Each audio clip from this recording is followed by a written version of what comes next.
नमस्कार, मैं तृप्ति कुसूर एक बार फिर से आप सभी का स्वागत करती हूँ हमारी ऑनलाइन क्लासेस में। उम्मीद करती हूँ कि पिछली जितनी भी वीडियोस हैं उनके सारे टॉपिक्स आप लोगों को समझ आ रहे होंगे। अगर आप लोगों को कोई डाउट होता है तो आप लोग हम लोगों से पूछ सकते हैं, ठीक है। स्पेशली हमारे बच्चे जो ब्यूरोक्रेट्स के हैं उनके लिए है, तो अगर आप लोगों को कोई भी डाउट है तो आप लोग डेफिनेटली ग्रुप में या मुझे पर्सनल मैसेज करके उन डाउट्स को क्लियर कर सकते हैं। चलिए, तो आज की क्लास में हम जो देखेंगे वो है धार्मिक आंदोलनों के बारे में। मैंने ये टॉपिक आज क्यों लिया है, क्योंकि हमको इसको पढ़ना है और इस टॉपिक में हम इस्लाम धर्म और जो हिंदू धर्म है इनमें व्याप्त बुराइयों, इनमें व्याप्त आडंबरों, इनमें व्याप्त जो कर्मकांड है उसके विरुद्ध किस तरीके से अलग अलग मत उजागर हुए उनको हम देखेंगे। ऐसा नहीं है कि सिर्फ हिंदू धर्म में ही ये चीज़ें थी, ऐसा नहीं है कि सिर्फ इस्लाम धर्म में ही ये चीज़ें थी, बल्कि ये दोनों ही मत जो है या ये दोनों ही धर्म जो है वो अपने धर्म के विकास के साथ साथ उसमें व्याप्त जो आडंबर हैं, उसमें व्याप्त जितने भी कर्म कांड हैं, उसमें व्याप्त जो भी ऐसी चीज़ें हैं जो सामान्य चीज़ से अलग है ना, जो सामान्य बातों से अलग है और जिसकी वजह से लोगों को या किसी एक लोगों के समूह को परेशानी होनी पड़ रही है, उन सभी प्रकार की चीज़ों से क्या थे, परेशान थे। और उन्हीं को इन धर्मों से दूर करने के लिए इस्लाम धर्म में सूफी आंदोलन और हिंदू धर्म में भक्ति आंदोलन को चलाया गया। सॉरी, अगर हम इन धार्मिक आंदोलनों को देखते हैं तो इनका जो काल था वो 12वीं से 16वीं शताब्दी के मध्य का रहा है। जब हम अपने राजपूत काल को पढ़ रहे थे उस समय हमने देखा था कि जो राजपूतों का काल था वो लगभग इसी के आसपास शुरू होता है और उसके बाद फिर जैसे जैसे राजपूत काल ख़त्म होता है, दक्षिण भारतीयों वाला टाइम ख़त्म होता है, उसके बाद जब हमने सल्तनत काल को देखा था वो ख़त्म होता है, ठीक है। सल्तनत काल के बाद में आपका क्या बोलते हैं, बहमनी साम्राज्य और की समाप्ति होती है। उसी ड्यूरेशन के आसपास हम देखते हैं कि 16वां जब मुगल आने लगते हैं तो मुगल काल में भी ये इसका अस्तित्व रहा, किसका, धार्मिक आंदोलनों का। अगर मैं सूफी आंदोलन और भक्ति आंदोलन की बात करूं तो ये दोनों ही कहीं ना कहीं समकालिक रूप से चलते रहे हैं, ठीक है। वैसे तो पहले सूफी आंदोलन आया और बाद में भक्ति आंदोलन ने अपने पैर पसारे, लेकिन उसके बाद भी ये कहीं ना कहीं एक समानांतर श्रेणी पर चलते जाते हैं। इन दोनों के अगर हम उद्देश्यों की बात करें तो जैसा कि हमने पहले ही बात कर लिया है, इन दोनों का ही जो उद्देश्य होता है वो पर्टिकुलर जिस धर्म में वो स्टार्ट किया गया है, इस्लाम धर्म और हिंदू धर्म, इन दोनों ही धर्मों की जो कुरीतियां हैं, जो आडंबर हैं, जो ऐसी चीज़ें हैं जिसने एक समूह वर्ग को वरिष्ठता दे दी है, उन सब चीज़ों को समाप्त करना है, पहला चीज़। दूसरा कारण ये है कि लोगों का ध्यान आज के उस समय पर लोगों का ध्यान जो धर्म से तो शुरू होता है लेकिन समाज विस्तार पर चला जाता है, शासन विस्तार पर चला जाता है, धन एकत्रित करने पर चला जाता है, उन सब से हटाकर वापस ईश्वर तक जोड़ने का था। तो आइए हम इसको शुरू करने से पहले सबसे पहले इनको थोड़ा सा देख लेंगे, एक थोड़ा सा ओवरव्यू ले लेंगे कि हमें इसमें क्या क्या चीज़ों को पढ़ना है। सूफी मत के बारे में बात करते हैं तो सूफी आंदोलनों का जो प्रारंभ है वो 12वीं शताब्दी के आसपास प्रारंभ हुआ था। अगर हम सूफी समुदाय को देखें तो इसका प्रारंभ भारत में नहीं हुआ था, ठीक है, भारत में नहीं हुआ था, ये ईरान में शुरू हुआ था। ईरान की गोद में शुरू होकर इसका विस्तार भारत में हुआ जब मोहम्मद गोरी आया। तो मोहम्मद गोरी के साथ ही जो चिश्ती संप्रदाय के प्रमुख थे भारत में जिन्होंने इसको फैलाया था, मुइनुद्दीन चिश्ती, वो गोरी के साथ आते हैं और भारत में चिश्ती संप्रदाय की नींव रखते हैं, ठीक है। तो इससे हमको पता चलता है कि ये जो आंदोलन है सूफी आंदोलन, इसका प्रारंभ 12वीं शताब्दी में ही कहाँ पर हो गया था, ईरान में हो गया था। फिर हम इसको आगे और देखते हैं कि ये इस्लाम धर्म से संबंधित है, ठीक है। तो इस्लाम धर्म में जो व्याप्त बुराइयां हैं, जो आडंबर हैं, जो कुरीतियां हैं, उन्हीं को हटाने के लिए सूफी आंदोलन इस्लाम धर्म में चला।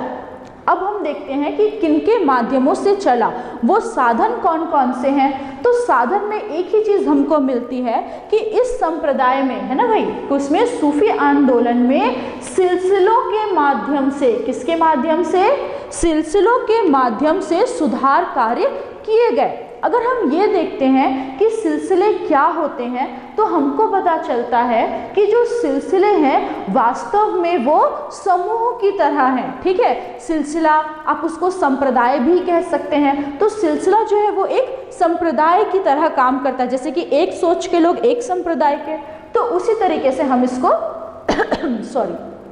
देखते हैं। अगर हम इसकी बात करें तो भारत में मुख्यतः बहुत सारे तो ये सिलसिले हुए थे, ठीक है। लगभग 12, कहीं पर 14 मिलता है, तो मुख्य रूप से 12 सिलसिले हमको मिलते हैं। लेकिन उसके बाद भी हम देखते हैं कि भारत में मुख्य रूप से सिर्फ 4 सिलसिलों का ही विस्तार हुआ था, ठीक है। वो सिलसिले कौन कौन से हैं? तो वो सिलसिले हैं, पहला तो है चिश्ती, ठीक है, चिश्ती, फिर है सुहरावर्दी, फिर आता है कादरी, और चौथा है नक्शबंदी।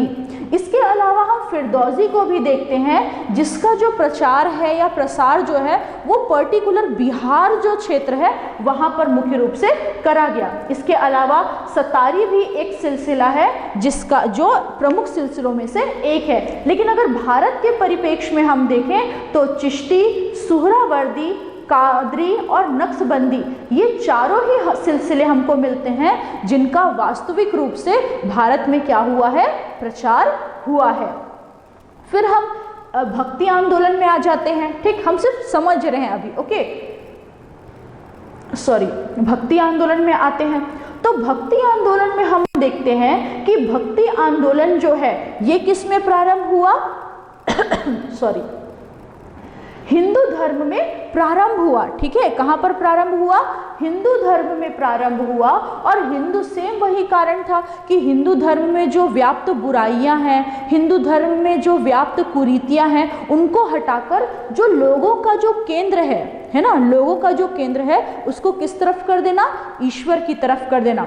अगर हम हिंदू धर्म की बात करते हैं तो हिंदू धर्म मोक्ष की बात करता है ना भाई, मोक्ष की बात करता है। और मोक्ष को प्राप्त करने के 3 साधन उसमें बताए गए हैं।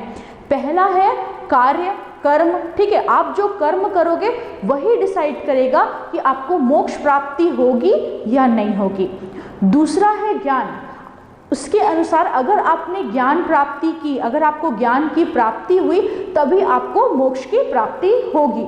और तीसरा जो सबसे ज़्यादा महत्वपूर्ण है या इस पूरे धार्मिक आंदोलन में जिस पर ज़्यादा फोकस किया गया है वो है भक्ति, ठीक है। इसका मतलब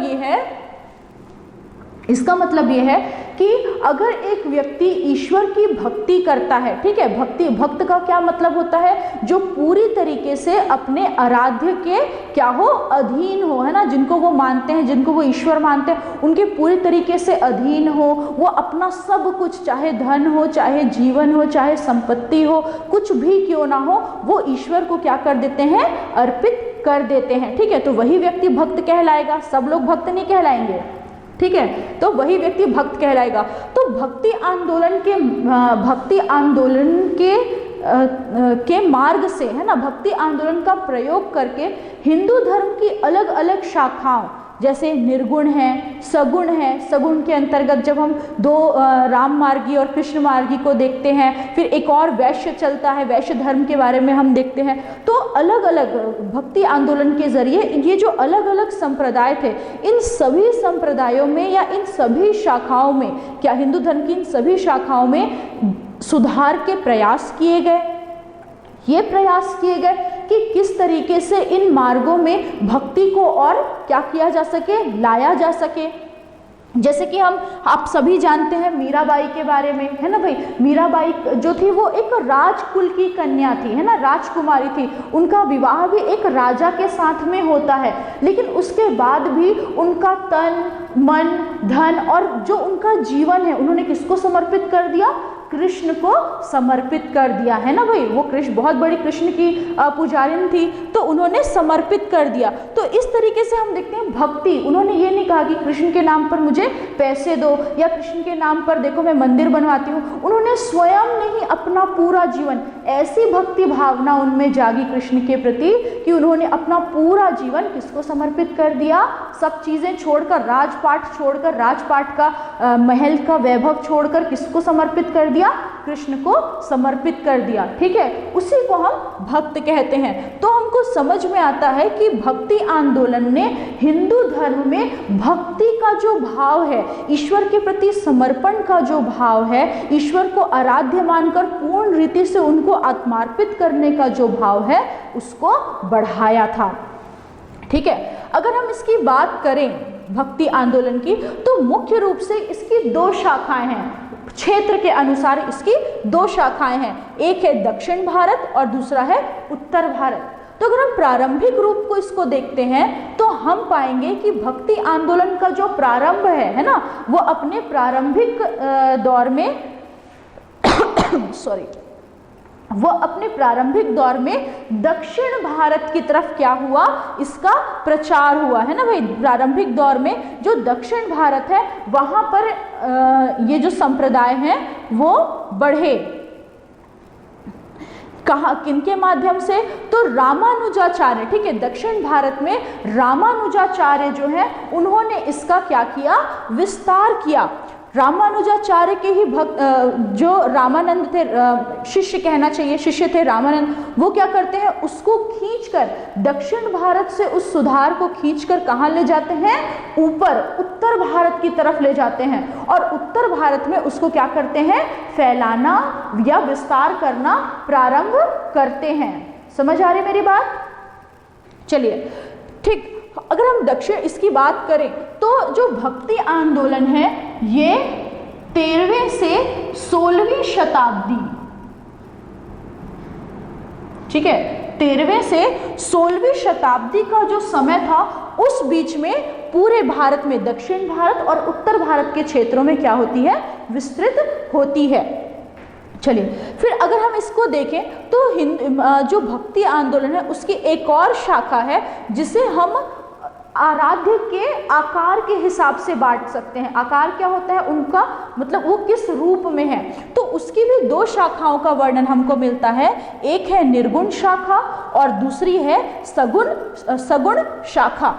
अगर मैं निर्गुण शाखा की बात करूं तो निर्गुण शाखा जो है वो ईश्वर के आकार का विरोध करती है। ठीक है, विरोध करती है इससे मतलब उनका मानना ये है कि ईश्वर जो है वो किसी आकार में नहीं समा सकते या उनका कोई आकार या रूप नहीं हो सकता। वो कैसे होते हैं? निरंकार होते हैं। ठीक है, तो ये जो है वो ईश्वर की निरंकारी शक्ति को मानते हैं। और इसके अगर हम प्रमुख कवियों की या साहित्यों की या इसको मानने वालों की, है ना, भक्तों की बात करें जिन्होंने निर्गुण शाखा को बढ़ाया है या जिन्होंने निर्गुण शाखा के लिए काम किया है, अपना योगदान दिया है, तो उसमें सर्वप्रथम आएंगे कौन?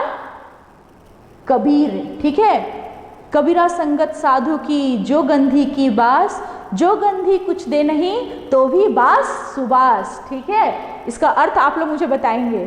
चलिए, ठीक, तो कबीर ने क्या किए थे? बहुत सारे दोहे लिखे थे, लेकिन ये फिर भी से किसको? इनके दोहे जो है वो तो ना तो राम को समर्पित है, ना तो कृष्ण को समर्पित है, ना तो शिव को समर्पित है, ना किसी और को समर्पित है, बल्कि इन्होंने क्या किया? निरंकार ईश्वर की संकल्पना की, निरंकार ईश्वर को माना और उसी के आधार पर अपनी रचनाएं की।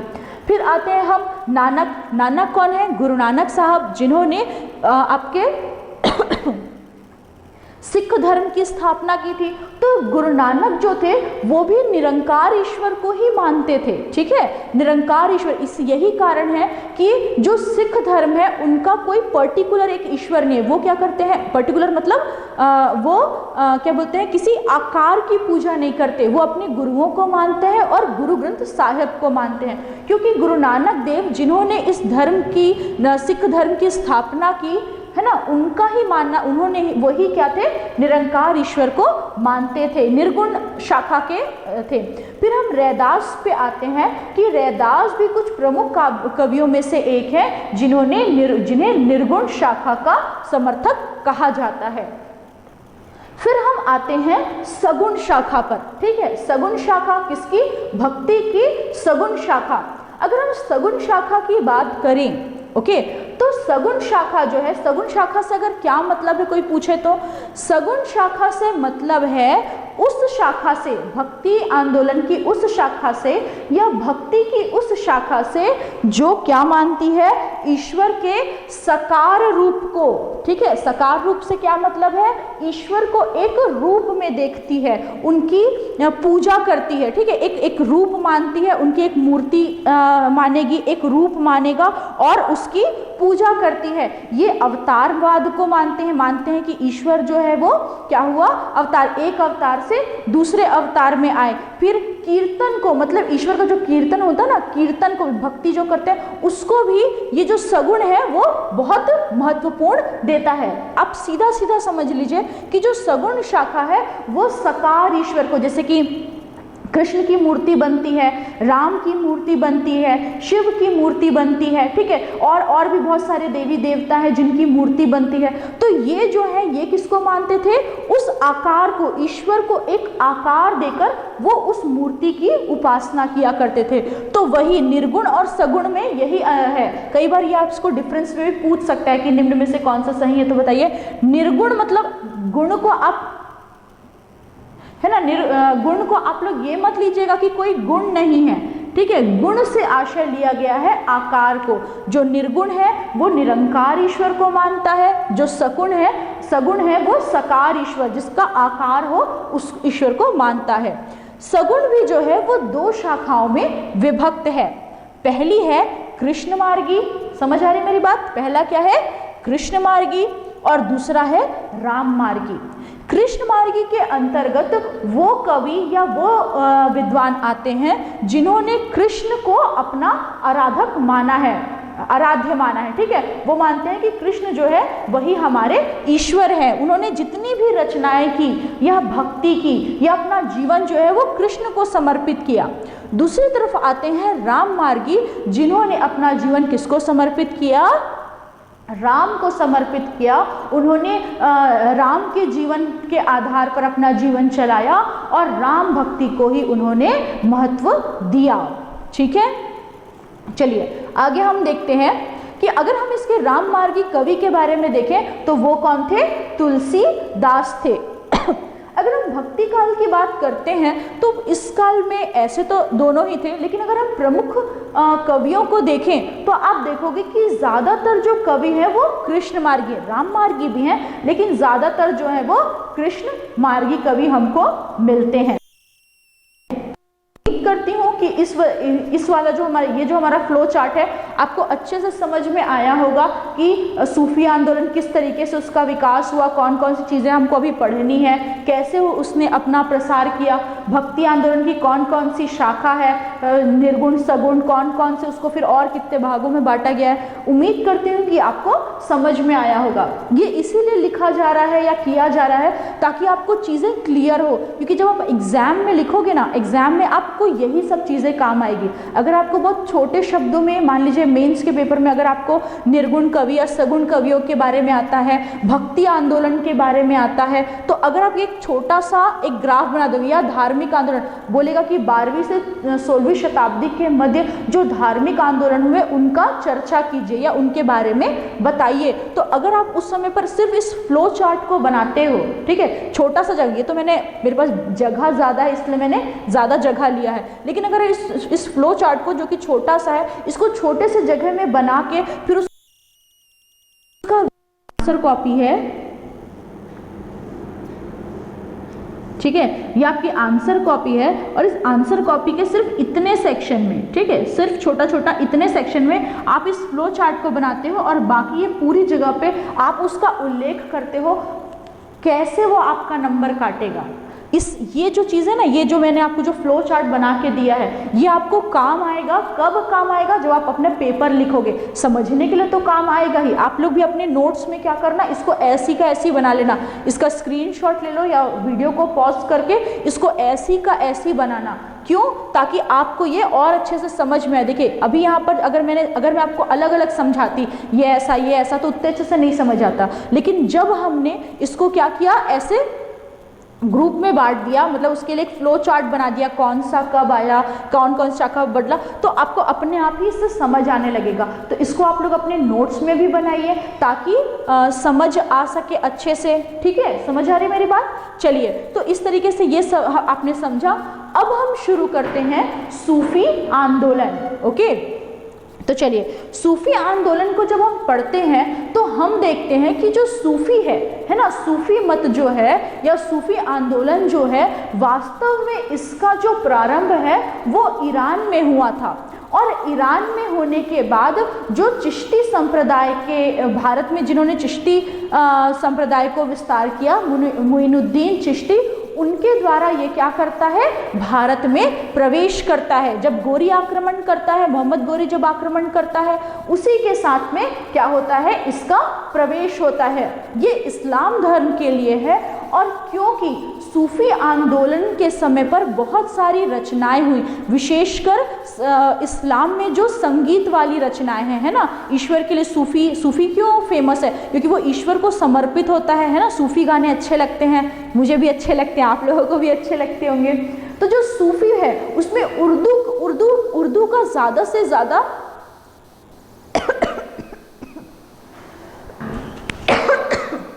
सॉरी, कंटिन्यूसली बोलते रहो तो थोड़ा गला सूख जाता है। ठीक है, चलिए,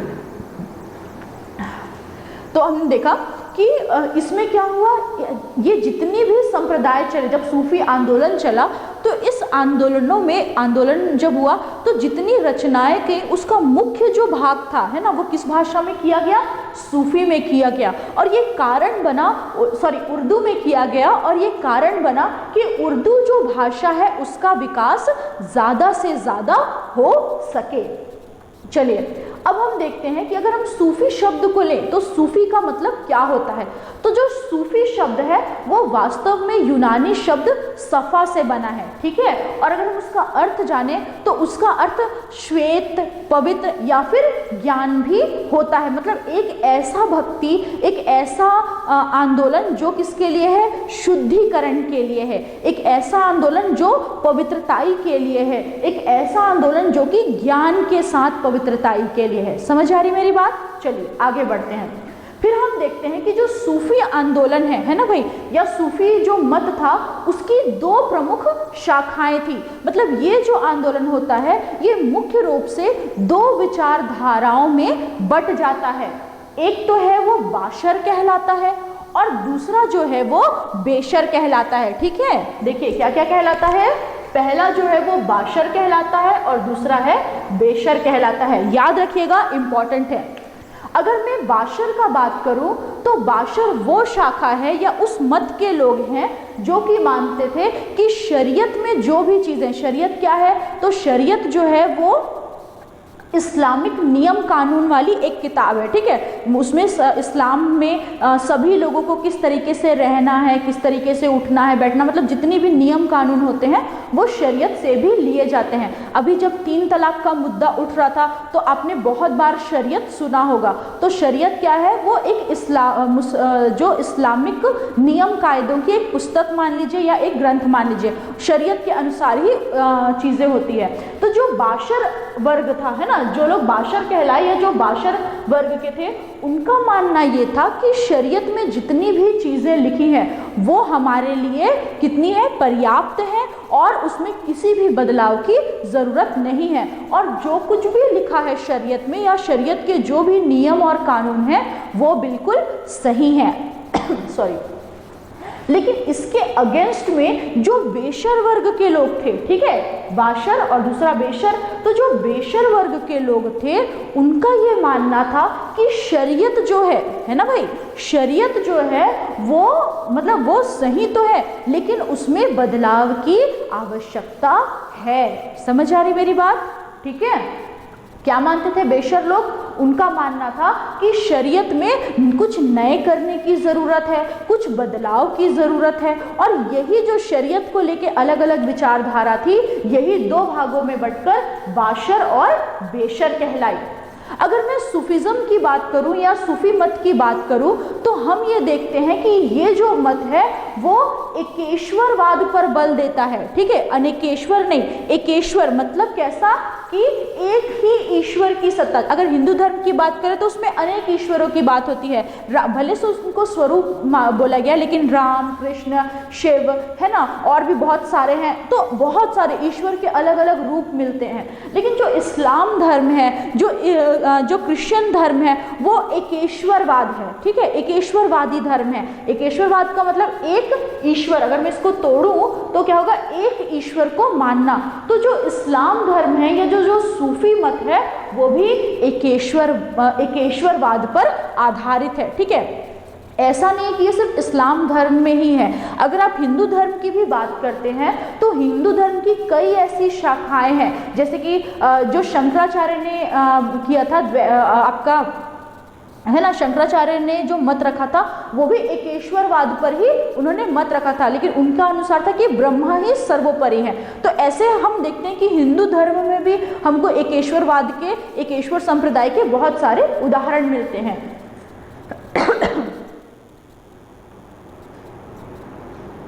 चलिए, ठीक है, तो जो सूफी मत है वो कैसा है, एकेश्वरवादी मत है। फिर अगर हम इसकी बात करें तो अगर हम प्रमुख सूफी मत, ऐसे तो 14 कहीं पर मिलता है, लेकिन अगर हम मुख्य रूप से प्रमुख सूफी आंदोलनों की या सूफी सिलसिलों की बात करें, कहना चाहिए सूफी सिलसिलों की बात करें, तो उनकी कुल संख्या मुख्य जो है उनकी संख्या 12 है।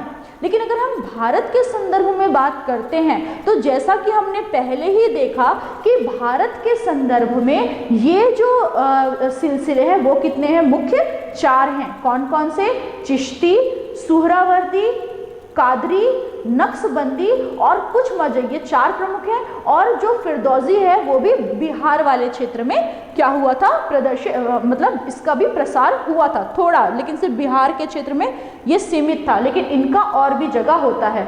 तो भारत के संदर्भ में ये प्रमुख 4 है ना भाई, ये प्रमुख 4 जो है वो क्या है, IMP या इन्हीं का प्रसार मुख्य रूप से यहाँ पर हुआ।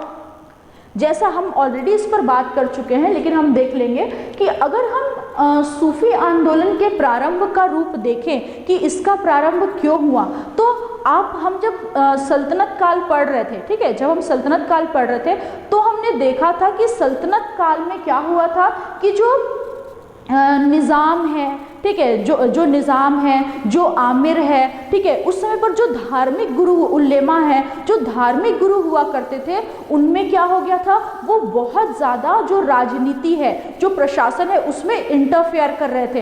एक समय तक तो यही था कि उनसे पूछे बगैर, वली से पूछे बगैर आप कुछ भी नहीं कर सकते, ठीक है। तो इस तरीके से आप देखते हो कि उस समय पर जो धार्मिक चीज़ें हैं, धार्मिक ईश्वर की भक्ति छोड़कर उनका ज़्यादातर फोकस कहाँ पर हो गया था, प्रशासन को चलाने पर। अगर उनको एज अ गुरु रखे हुए हैं, एक गुरु की तरह रखे हैं, तो राजा के राजकाज में उनका इंटरेस्ट ज़्यादा हो गया था। इसीलिए कुछ राजाओं ने, कुछ जो सुल्तान है, उन्होंने इन पर रोक भी लगाई थी।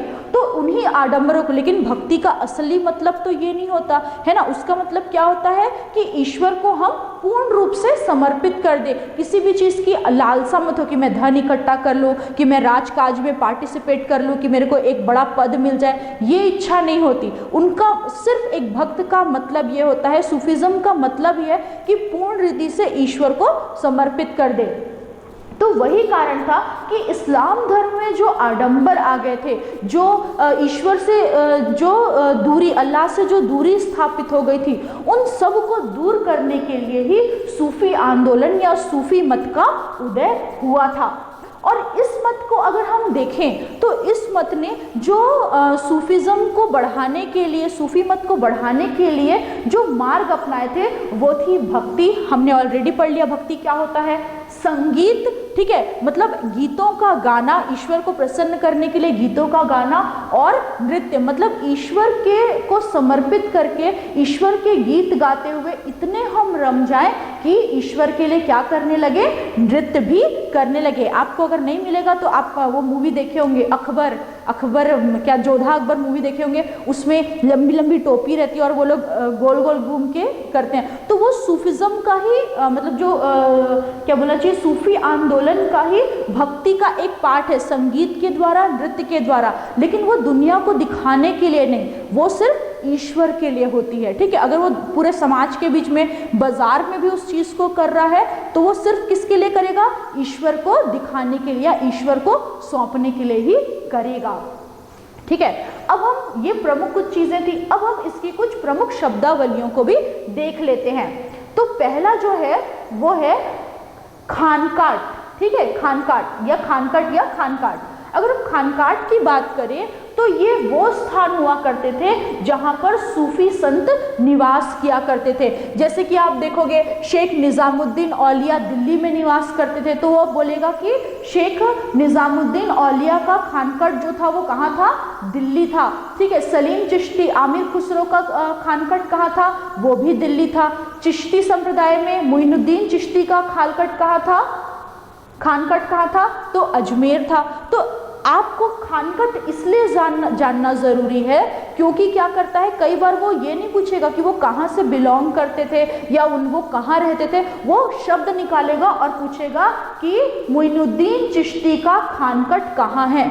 अगर आपको मतलब ही नहीं पता रहेगा तो आप कैसे आंसर दोगे कि वो अजमेर ही है। समझ आ रही मेरी बात। चलिए, दूसरा शब्द जो है वो है समा। अब दो शब्द याद रखना, एक होता है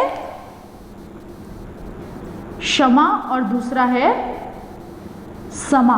अगर हम क्षमा की बात करें तो वो जलती हुई लौ होती है, और समा की बात करें तो समा बांधना, वो गाना था ना, क्षमा के लिए गाना था, क्षमा कहे परवाने से, ठीक है। और जो समा है उसको ना समा बांध दिया, मतलब क्या होता था, ईश्वर के है ना, इस्लाम इसमें क्या होता था, संगीत संगोष्ठी है ना, जो आपसी सूफी मत को मानने वाले हैं, जो सूफी संत हैं या सूफी मत को मानने वाले हैं, वो आपस में एक सभा बैठेंगे करेंगे और क्या करेंगे, गाना, गीतों को गाएंगे, धार्मिक गीत ना, ईश्वर को समर्पित गीतों को गाएंगे और उसमें इतने रम जाएंगे, तो उसी को क्या कहा गया है, समा कहा गया है। समा बांधना शब्द जो है, जो बोलचाल की भाषा में यूज करते हैं, समा बांध दिया यार उसने, तो ऐसा उसमें रमना कि सब चीज भूल जाओ, तो वो क्या होता, संगीतमयी संगोष्ठी होती थी।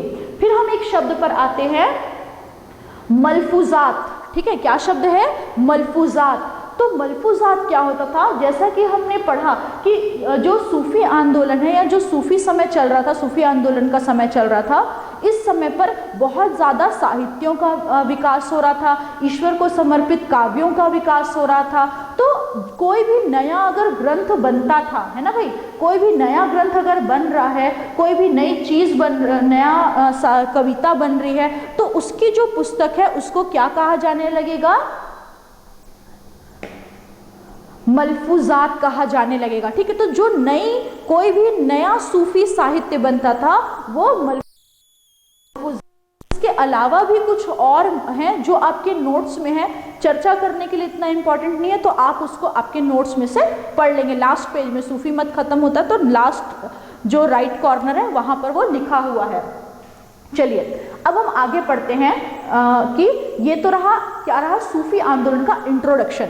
अब जैसा कि हमने बात किया कि सूफी आंदोलन जो है, उन्होंने सूफिज्म का जो प्रचार प्रसार है वो सिलसिलों के माध्यम से किया। तो इन्हीं सिलसिलों में हम पहले सिलसिले को देखते हैं सॉरी, ठीक है, पहले सिलसिले को देखते हैं जो कौन सा है, चिश्ती संप्रदाय या चिश्ती सिलसिला। ओके, तो जब चिश्ती सिलसिले को देखते हैं तो इसका जो निर्माण है या इसका बोला चाहिए, इसका जो क्या बोलते हैं, स्थापना, यस, है ना, इसकी जो स्थापना है, चिश्ती संप्रदाय की स्थापना इसे किया था ख्वाजा अबू अब्दुल चिश्ती ने किया था। और भारत में इसका प्रचार जो है वो मोइनुद्दीन चिश्ती ने किया था। समझ आई? वास्तव में मतलब क्योंकि ये तो ऐसा नहीं ना कि सिर्फ भारत में था, ये इसलिए चिश्ती संप्रदाय या सूफी आंदोलन जो है वो इसलिए भारत में आया क्योंकि अब जो क्या बोलना चाहिए, जो अरबी देश है ना, अरब के देश हैं, तुर्की देश हैं, ये लोग भारत पर आक्रमण करने लगे थे और क्या करने लगे थे, अपना शासन विस्तार करने लगे थे। भारत में इस्लाम धर्म का प्रचार हो गया था। तो यही कारण था, क्योंकि इस्लाम धर्म का प्रचार होने लगा, अब कुरीतियां भी आने लगी। कुरीतियां आई तो उनको ठीक करने के लिए क्या आया, सूफी आंदोलन का भी प्रवेश हुआ। इस रीति से ये प्रवेश किया। तो आप हर को देखोगे, चाहे हम चिश्ती संप्रदाय की बात करें, चाहे हम सूरावर्दी संप्रदाय की बात करें, चाहे हम फिरदौसी की बात करें या कादरी की या नक्शबंदी की बात करें, इन सब के संस्थापक मतलब वास्तविक रूप से इनकी स्थापना या इस पक्ष की, इस मत, इस सिलसिले की स्थापना बाहर हुई है, विदेशों में हुई है। कुछ तुर्की में हुआ है, कुछ ईरान में हुआ, तो वो बाहर हुआ है। लेकिन भारत में उसको प्रचार प्रसार किसने किया, उसको भी हमको देखना है। और आप लोग एक काम करना, आप लोगों को पता है मैं किस तरीके से लिस्ट बनाती हूँ, ठीक है? तो आप लोग एक काम करना, आप लोग एक नोट लेना, मतलब एक पेपर में ऐसे कॉलम बनाना। ये आप लोग मेरे को करके दिखाओगे ना, मैं सिर्फ आपको क्या बना के दे रही हूँ, उसका एक फॉर्मेट बना के दे रही हूँ, आप लोग इसको करोगे। यहां पर तो लिखना सिलसिला, ठीक है? यहां पर लिखना सिलसिला, यहां पर लिखना संस्थापक और यहां पर लिखना भारत में प्रसार, ठीक है? मतलब इसमें आपको लोगों का नाम लिखना है कि भारत में प्रसार किसने किया। और ये जितने चारों के हैं, क्योंकि मैं तो अभी आप लोग को ये बता दूंगी, नोट्स में भी है, नहीं होगा तो इसमें से देख लेना। इसको आप लोग लाइन से लिखोगे कि भाई चिश्ती संप्रदाय में, चिश्ती संप्रदाय, इसकी स्थापना ख्वाजा अबू अब्दुल चिश्ती ने की, भारत में मोइनुद्दीन चिश्ती ने की। इस तरीके से आप इसको लिखोगे तो इसको लिख के करके आप लोग मेरे को दिखाओगे। चलिए हम आगे बढ़ते हैं, ठीक है? तो हम देखते हैं कि संस्थापक कौन है भाई, ख्वाजा अबू अब्दुल चिश्ती। भारत में इसका प्रचार जो है वो मोइनुद्दीन चिश्ती ने किया। मोइनुद्दीन चिश्ती के बारे में कुछ पॉइंट हम देख लेंगे कि इसका आगमन भारत में मोहम्मद गोरी के साथ में होता है, ठीक है? मोहम्मद गोरी के साथ में होता है और इसने अपना खानकाह जो है वो अजमेर को बनाया। किसको बनाया? अजमेर को बनाया। और आज के और बाद में अजमेर में ही इनकी मृत्यु होती है। मृत्यु होने के बाद उनको वहीं दफनाया जाता है। और याद रखिएगा, जो भी दरगाह होती है ना, जो भी दरगाह होती है जहाँ पर चादर चढ़ाने जाते हैं, उपासना पूजा करने जाते हैं, तो जो दरगाह होती है वो क्या होता है, कब्र ही होती है, किसी ना किसी सूफी संत या संतों की कब्र होती है। तो जो मोइनुद्दीन चिश्ती की कब्र है वो अजमेर में स्थित है। और इसे ही जो दरगाह है ना, यहीं पर मोइनुद्दीन चिश्ती का जो कब्र है उसे वहीं पर दरगाह बना है, जो अजमेर शरीफ या शरीफ साहब है ना, शरीफ साहब के नाम से या अजमेर शरीफ के नाम से भी जाना जाता है। बहुत इंपॉर्टेंट है क्योंकि अजमेर शरीफ ना सिर्फ भारत में, ना सिर्फ एशिया में, बल्कि पूरे विश्व स्तर पर बहुत फेमस है। ओके, तो आप लोग इसको ध्यान रखेंगे, किसको?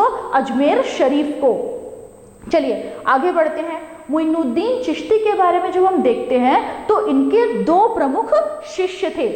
पहला कौन था? शेख हमुद्दीन, है ना, शेख हमुद्दीन नागौरी। पहला शिष्य कौन था? शेख हमुद्दीन नागौरी। इसके बारे में बहुत ज़्यादा प्रचलित नहीं है। लेकिन दूसरा जो था वो था कुतुबुद्दीन बख्तियार काकी। और जो कुतुबुद्दीन बख्तियार काकी है वो बहुत फेमस हुआ करता था। और किसका समकालीन था? ये कुतुबुद्दीन ऐबक का। हमने पहले ही पढ़ा है, याद कीजिए, वापस से पन्ना पलट के देख लीजिए, वापस से पन्ना पलट के देखिए। क्या पढ़ा था कि गुलाम वंश की स्थापना किसने की? कुतुबुद्दीन ऐबक ने की। और ऐबक ने ही कुतुब मीनार को कुतुबुद्दीन ऐबक कहा गया, कुतुबुद्दीन बख्तियार काकी के लिए बनवाना शुरू किया था। किसने? ऐबक ने बनवाया था। तो ये बहुत फेमस इनके शिष्य हैं। चलिए आगे बढ़ते हैं कि जो चिश्ती संप्रदाय था, है ना भाई, चिश्ती संप्रदाय था, इनका जो मुख्य उद्देश्य था वो राजाओं से समीपता बढ़ाना नहीं था। इनका मुख्य उद्देश्य था कि ये राजाओं से जितना जितना ज़्यादा दूर रह सके और बस जो कमी है, जो आडंबर है उनको हटाएं और एक नई प्रथा का इन लोग पालन करें। तो ये जितने भी, चाहे चिश्ती संप्रदाय के हम जितने भी क्या बोलते हैं संतों को देखते हैं, चिश्ती संप्रदाय के जितने भी संतों को देखते हैं, तो इन सभी लोगों ने राजाओं से या जो दरबार है उनसे क्या बना के रखी, दूरी बना के रखी। वहीं हम देखते हैं कि जो सुहरावर्दी है, इन लोगों ने क्या किया, इन लोगों ने शासकों से अपने संबंध को बढ़ाए, धन का संचय अपने के लिए किया। लेकिन जो चिश्ती संप्रदाय था उन्होंने क्या किया कि वो लोग, मतलब कुछ जो चिश्ती संत है, उन्होंने कहा कि अगर एक कमरे में 2 दरवाजे होंगे तो एक दरवाजे से राजा आएगा तो मैं दूसरे दरवाजे से निकल जाऊंगा, ठीक है। उन लोगों ने कई बार कई मुगल बादशाहों को मिलने से भी मना कर दिया कि हमको नहीं मिलना है। तो इस तरीके का वो लोगों का एटीट्यूड होता था, क्योंकि वो लोग अपने आप को राजाओं से या जो राजकाज की चीजें उनसे क्या रखना चाहते थे, दूर रखना चाहते थे। साथ ही साथ इन लोग बड़ी मात्रा में दान, मतलब इनको जो कुछ भी मिलता था ये लोग अपने लिए नहीं रखते थे, है ना भाई। जो कुछ भी मिलता था उसको क्या कर दिया करते थे, दान कर दिया करते थे। तो ये दोनों ही, एक तो राजाओं से इन्होंने दूरी बना के रखी थी, प्लस ये लोग दान किया करते थे, जितना मिलता था उसको बाकी लोगों में दान कर देते थे। तो ये दोनों ही चिश्ती संप्रदाय की प्रमुख विशेषताओं में से एक था। फिर हम देखते हैं मुइनुद्दीन चिश्ती के बाद हम देखते हैं बाबा फरीद को। तो बाबा फरीद जो थे, है ना, बाबा फरीद जो थे वो कौन थे, वो जो आपके कुतुबुद्दीन बख्तियार काकी जो हैं उसके शिष्य थे, ठीक है। बख्तियार काकी इसके बाद आता है और बख्तियार काकी के बाद बाबा फरीद हैं जो कि किसके शिष्य थे, आपके बख्तियार काकी के शिष्य थे, ठीक है। और इनके उपदेश से, ठीक, इनके उपदेश से गुरु नानक साहब भी बहुत प्रभावित थे। यही कारण है कि इनके उपदेशों को किसमें शामिल किया गया है, गुरु ग्रंथ साहब में भी शामिल किया गया है। फिर बाबा फरीद के बाद देखते हैं हम शेख निजामुद्दीन औलिया। अगर हम इनके खानकाट की बात करें तो वो क्या, कौन सी थी, दिल्ली थी। मतलब इन्होंने अपना निवास या इन्होंने अपना प्रचार का जो क्षेत्र बनाया वो किसको बनाया, दिल्ली को, ठीक है। निजामुद्दीन स्टेशन पता है ना, यही इन्हीं के नाम पर है। तो शेख निजामुद्दीन औलिया जो थे उन्होंने दिल्ली को अपना खानकाट बनाया। और अगर हम इनको देखें, ठीक है, इनको देखें तो इन्होंने बिल्कुल अलग तरीके से अपना जो मत था या अपना जो पक्ष था उसको रखा, ठीक है। इनका नाम को अब बारे में जब हम देखते हैं तो इनको कई नामों से क्या किया गया है, बुलाया गया है,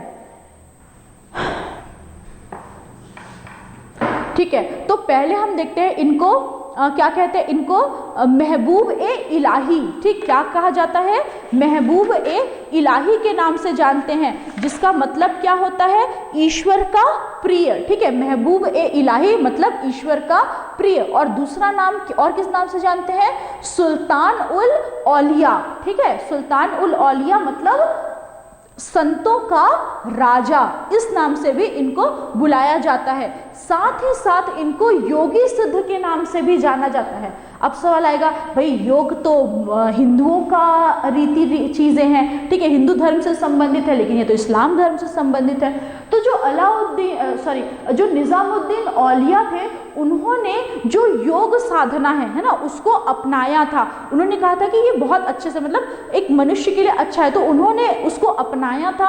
और यही कारण था कि उसको वो प्रैक्टिस भी करते थे, और यही कारण था कि उनको योगी सिद्ध भी कहा जाता है। ये इम्पॉर्टेंट बहुत नहीं, लेकिन कभी पूछ सकता है कि किस सूफी संत को योगी सिद्ध भी कहा जाता था, तो किसको, शेख निजामुद्दीन औलिया को भी कहा जाता था।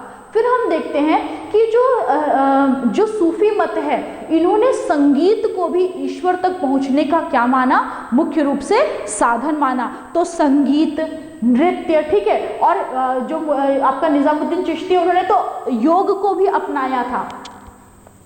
फिर हम आते हैं सलीम चिश्ती के बारे में। तो तो सलीम चिश्ती जो थे वो अकबर के समकालीन थे, ठीक है। ऐसा कहा जाता है कि जो अकबर है वो सलीम चिश्ती से मिलने आए थे और इन्हीं के आशीर्वाद से ही उसे क्या हुआ था, पुत्र की प्राप्ति हुई थी, जिसका नाम उसने इन्हीं है ना सूफी, आपका चिश्ती संप्रदाय के सूफी जो संत हैं सलीम चिश्ती के नाम पर अपने बेटे का नाम सलीम रखा था। ओके, चलिए, तो इस तरीके से हमने चिश्ती संप्रदाय के कुछ प्रमुख चिश्ती जो गुरु हैं या जो संत हैं उनको देखा।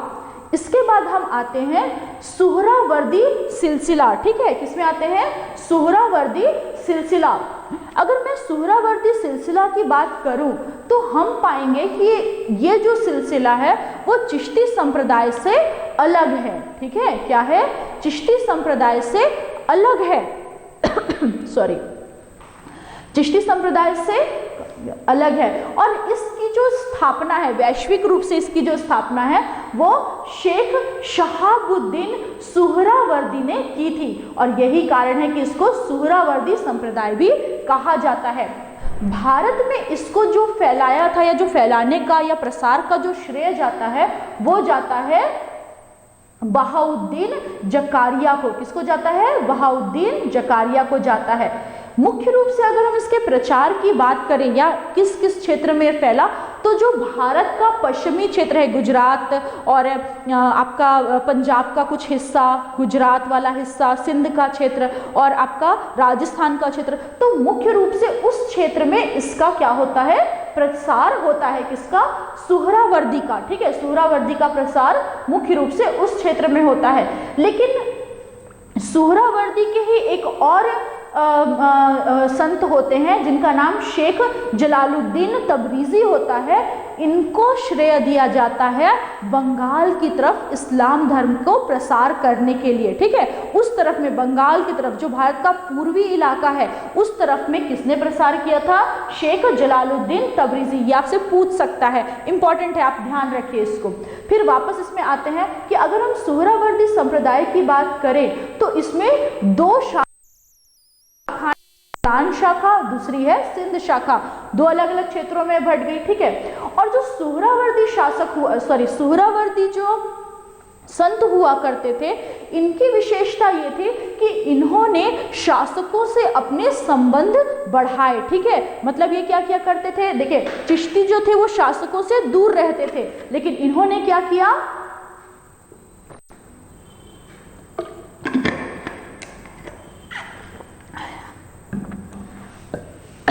सॉरी, इन्होंने क्या किया कि शासकों से, जो सुल्तान थे, उनसे नजदीकी बढ़ाए, उनके दरबार में भी ये लोग शामिल थे और जो शासक है उन लोग क्या करते थे, इनको अलग अलग पदवियों से भी नवाजते थे, उपाधियां भी दिया करते थे।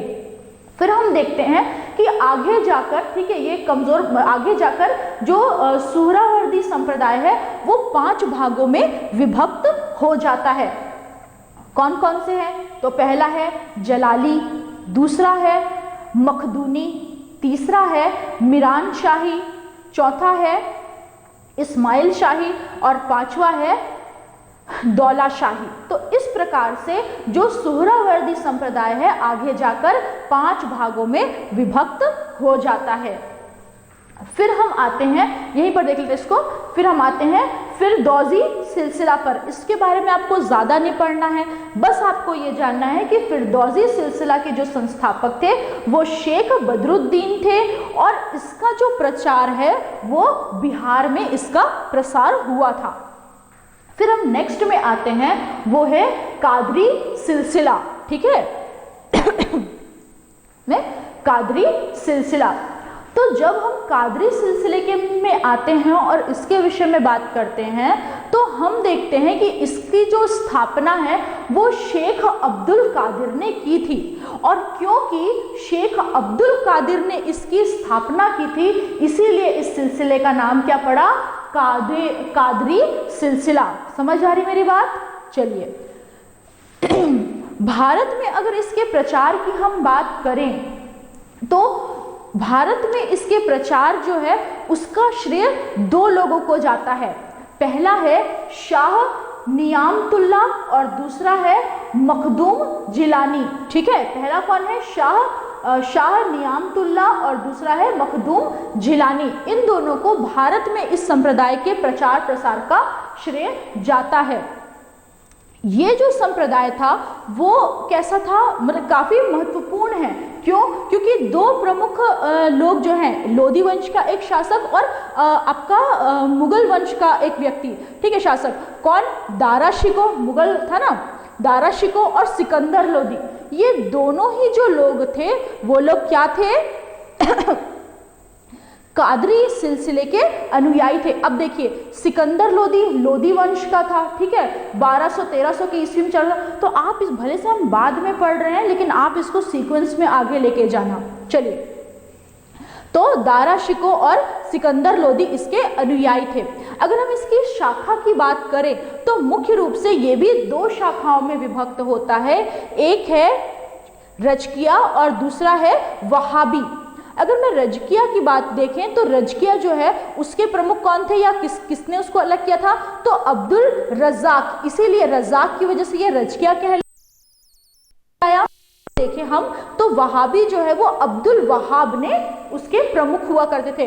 तो रजकिया के कारण ये रज़ाक के कारण ये रजकिया शाखा कहलाया और वहाब के कारण ये वहाबी शाखा कहलाया। अगर हम कादरी सिलसिले के लोगों को देखें, है ना भाई, कादरी सिलसिले की अगर हम बात करें और उसकी विशेषता को देखें तो हम पाएंगे कि ये लोग हरे रंग की पगड़ी धारण करते थे। ठीक है, आप लोग अभी भी देखे होंगे, कई जगह पर आपको देखने के लिए मिलेगा, वो लोग क्या करते हैं? ग्रीन पगड़ी धारण करते हैं। तो जो कादरी सिलसिला है, मुस्लिमों में भी जो कादरी सिलसिला है वो लोग हरे रंग की पगड़ी धारण करते थे और उस पगड़ी में लाल गुलाब लगाया करते थे। ठीक है, तो ये इनकी पहचान, आप अभी भी पहचान सकते हो। आप कई बार इनको देखे होंगे, बस पता नहीं होगा कि वो लोग कादरी सिलसिला के अनुयायी हैं। फिर देखिए, यहाँ पर तो जब हम यहाँ पर देख रहे थे चिश्तियों के चिश्ती संप्रदाय को या चिश्ती सिलसिले को, तो चिश्ती सिलसिले ने तो कहा कि जो नृत्य है, जो संगीत है, वो ईश्वर तक पहुँचने का क्या है?